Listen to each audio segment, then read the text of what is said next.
The mind-reading dice box. All right, my friend, how you doing? Good? Here we go. I have this dice inside of a little container. I would like you to pick a number, put it face up in the little container, and cover the container. Let me know when you're done, all right? Go for it. Da-da-da. I can't see which one he's picking. I have no idea what number.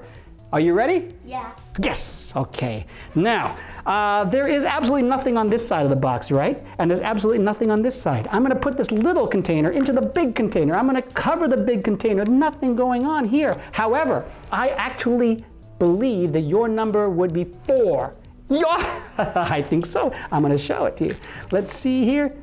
Why, yes, it is. The number 4. Mind-reading dice box explanation.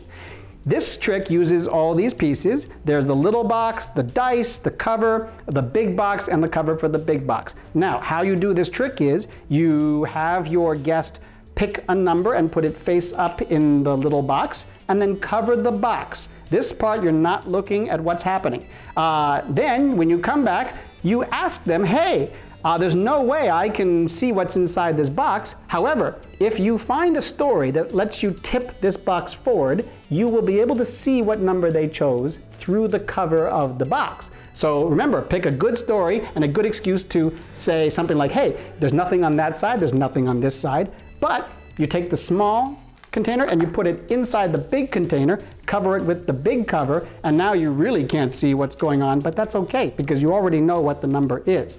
Now you continue your story about how you actually know that the number they chose is, in this case, 2. And you make a show and you unwrap it and you say, look at that. It is the number 2. Amazing.